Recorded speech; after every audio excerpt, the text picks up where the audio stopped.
I stopped counting my miscarriages after the third one. But I'll never forget the day I found out my husband had 2 living children. With her. The woman I pulled off a street corner in Chicago. The woman who didn't even know he was dead. Some kindness costs more than you can afford. Welcome back and thank you for choosing to spend your time here with us at Tales. Your presence means everything, and we promise this story will stay with you long after it ends. If you believe in stories that change perspectives, hit that subscribe button and drop a comment telling us where you're watching from. Let's build this community together. Now, let's get into the story. My name is Sarah Phillips. If you've seen me in the papers, you know the headlines: widow of Chicago tech mogul or philanthropist and former lawyer. What they don't write about is the empty nursery on the 2nd floor. The IVF bills. The 3 miscarriages that broke me in ways I'm still putting back together. Jacob died 4 months ago. Heart attack at 42. Everyone said I was so strong, so graceful in my grief. They didn't know I was hollow. That October afternoon, I was driving home from another baby shower, another reminder of everything I didn't have, when I saw her. A black woman on a street corner near Grant Park, 2 small children clinging to her like she was the only thing keeping them alive. I told my driver to stop. I brought them home. I thought I was being kind. But kindness doesn't prepare you for the moment a stranger says your husband's name. And it definitely doesn't prepare you for what comes after. Let me take you back to where it all started. To the baby shower. To the moment I realized I couldn't keep pretending. Let me take you back to where it all started. The traffic on Lake Shore Drive was crawling. Construction near Grant Park, orange cones everywhere, workers in neon vests directing cars into single lanes. Marcus muttered something under his breath about taking the express route. I wasn't listening. That's when I saw her. She was sitting on the corner near a bus stop bench. Black woman, maybe mid-20s, wearing a stained hoodie 3 sizes too big. But it wasn't her that made my chest tighten. It was the 2 kids clinging to her. A boy and a girl. 3, maybe 4 years old. Their faces were smudged with dirt, their hair matted and uncombed. The little girl's shoes didn't match.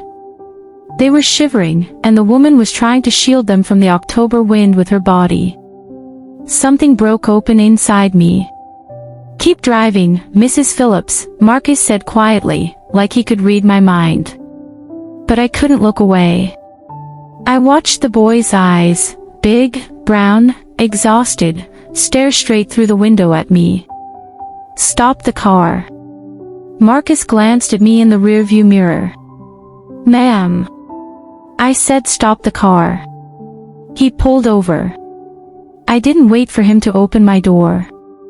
I stepped out into the cold, my coat flapping in the wind, heels clicking on the pavement as I walked straight toward her. The woman looked up, startled. Her eyes were red and swollen. She pulled the kids closer, defensive. Please, I said, my voice softer than I expected. I'm not going to hurt you. She didn't move. I crouched down, eye level with the little girl. Hi, sweetheart. What's your name? The girl buried her face in the woman's shoulder. I looked up at the woman. How long have you been out here? No answer. Do you have somewhere to go? Her jaw tightened. Then, barely a whisper, we're fine. You're not fine. My voice cracked. I didn't mean for it to, but it did. Please. Let me help. She stared at me for a long moment. Then, slowly, her face crumpled. I don't have anywhere. I stood and turned to Marcus, who was watching from the driver's seat, mouth half open. Get the back door. Mrs. Phillips. Now. He hesitated, then obeyed. I turned back to the woman. Come with me. You and the kids. I'll get you food, a warm place to sleep. No police. I promise. She looked at me like she was waiting for the punchline. But there wasn't one. Finally, she nodded. I didn't know what I was doing. I just knew I couldn't drive away. Maybe you felt that pull before, when something in you refuses to ignore what's right in front of you. If you have, stay with me. Because what happened next changed everything. We drove toward Evanston in silence. The iron gates opened slowly as we pulled up to the estate. 12,000 square feet of glass and stone, perched on the edge of Lake Michigan. The kind of house that made people stop and stare from the street. Nancy pressed her face against the window. You live here? I didn't answer. I just opened my door and led them inside. The staff appeared within seconds, silent, efficient, asking no questions. They knew better. Within the hour, Nancy and the kids were fed.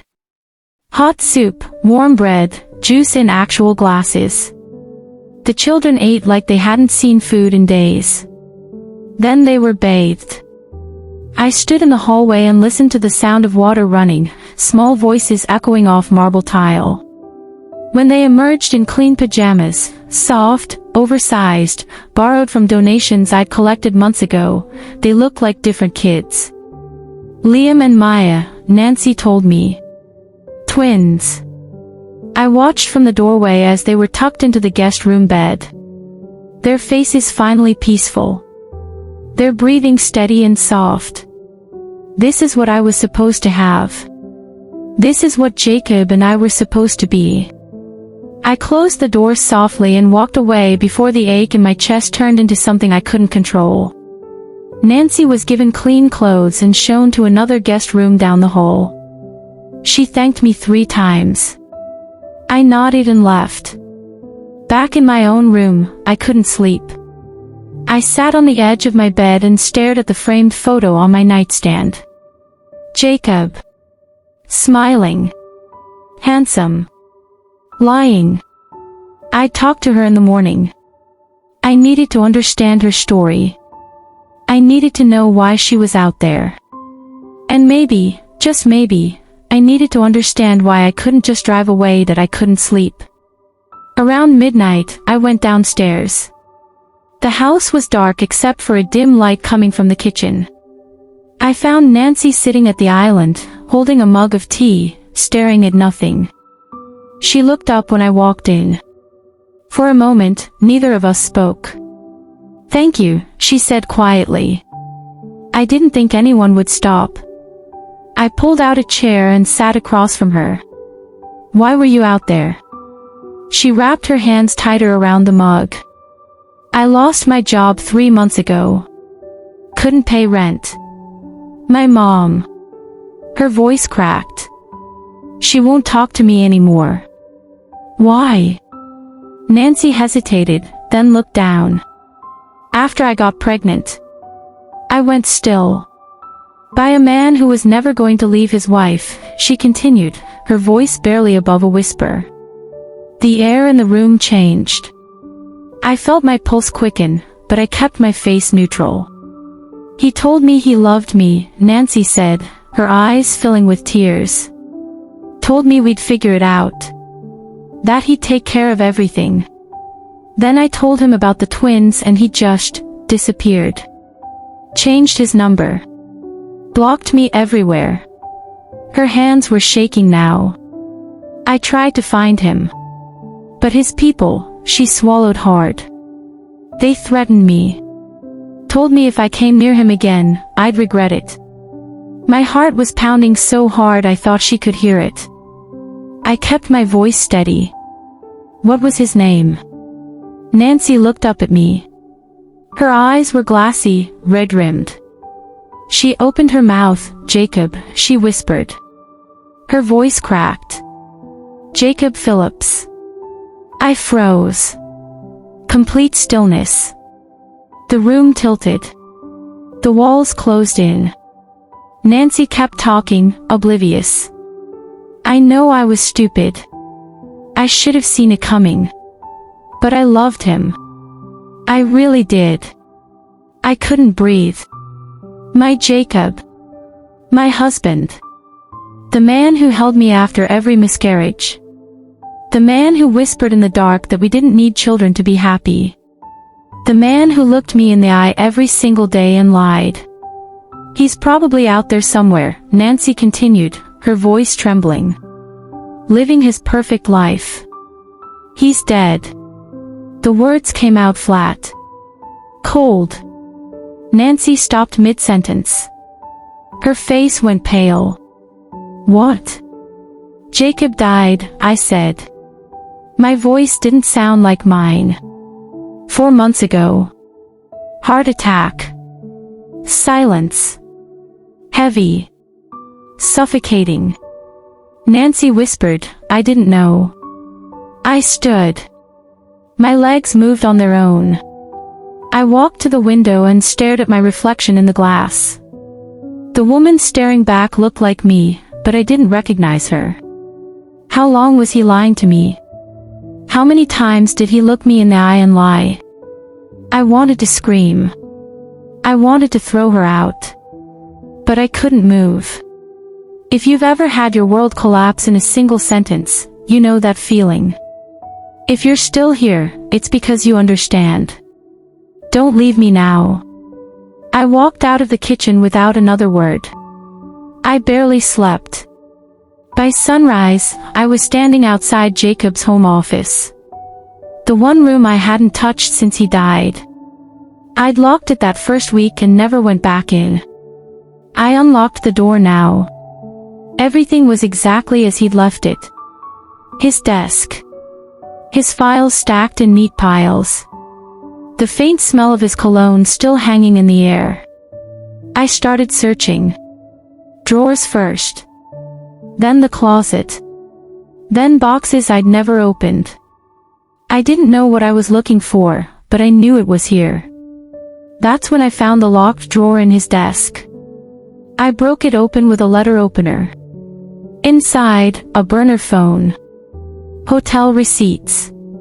Cash withdrawal slips, thousands of dollars at a time. A small envelope filled with photos. Nancy. Younger. Smiling. Pregnant. My hands shook as I unfolded a handwritten note in Jacob's messy scrawl, I'll take care of everything. Trust me. I kept digging. Text message printouts. Dates that matched nights he said he was working late.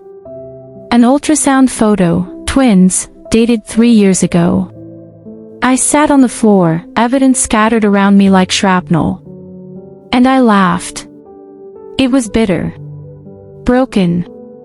The kind of laugh that comes when there's nothing left to do but accept the truth. He built a whole life behind my back. While I was breaking myself trying to give him a child, he already had 2. I gathered the evidence and stood up. I knew what I had to do next. I found Nancy in the guest room, sitting on the floor with Liam and Maya. They were laughing. Building towers out of blocks. Nancy was smiling, the first time I'd seen her smile. We need to talk. My voice was hard. Sharp. Nancy's face fell immediately. She stood, following me down the hallway to Jacob's study. I closed the door behind us. I threw the photos on the desk. The receipts. The note. The ultrasound. You knew he was married. Nancy's face crumbled. No. I swear I didn't know. Not at first. Then when? She wrapped her arms around herself. I met him at a charity gala. I was working catering. He was charming. Told me he was separated. Going through a divorce. I stared at her. By the time I found out the truth, I was already in love. Already pregnant. Her voice broke. I tried to walk away. But he kept coming back. Kept promising me we'd be together. That he'd leave. That he'd take care of us. Tears streamed down her face now. Then I told him about the twins and he just vanished. Changed his number. Blocked me everywhere. His lawyers threatened me. Said if I ever came near him again, they'd destroy me. I watched her cry. And I realized something I didn't want to admit. She didn't destroy my marriage. Jacob did. But the anger was still there. Simmering. Waiting. We stood in silence. Two women. Both betrayed by the same man. Days passed. Nancy and the kids were still at the estate. The staff whispered. I heard them in the hallways, saw the looks they exchanged. I didn't care. I watched Nancy with Liam and Maya. Patient. Loving. Exhausted in that way only mothers are. She read to them. Wiped their faces. Held them when they cried. I thought about my options. Kick them out. Call a lawyer. Expose Jacob's betrayal publicly, let the whole city know what kind of man he really was. But every time I looked at those kids, I saw his eyes. They're his children. The children I couldn't give him. The children he made with someone else. That night, I broke. I went to my room and finally let it out. I cried. I screamed into a pillow until my throat was raw. I threw things. I let the grief tear through me like a storm. When I was done, I found Nancy in the hallway. I don't know if I can forgive him, I said. My voice was hoarse. Or you. But those kids didn't ask for any of this. Nancy's eyes filled with tears. I know. And I'm so sorry. I took a breath. You can stay. For now. Until you get back on your feet. She stared at me, stunned. Why would you do that? I looked away. Because if I don't, I'm no better than him. An uneasy arrangement began. Two women. Bound by one man's betrayal. Weeks later, Nancy had a job interview. I'd helped arrange it, made a few calls, pulled a few strings. Liam and Maya were healthier now. Happier. Enrolled in a daycare near the estate.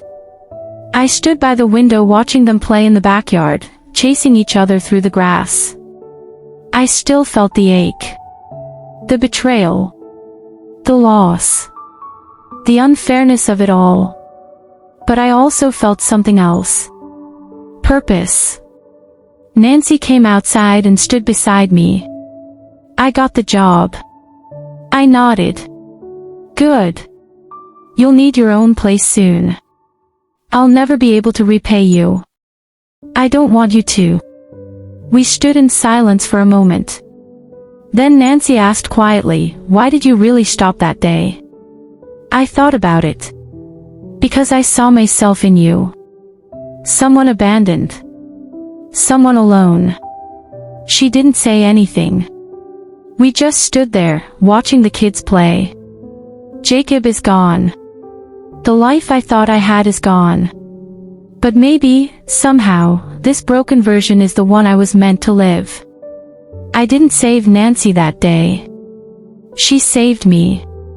We don't always get the story we wanted. Sometimes we get the one we needed. If this story meant something to you, if you saw yourself in it, then stay. Because there are more stories like this. And maybe, just maybe, you need to hear them too.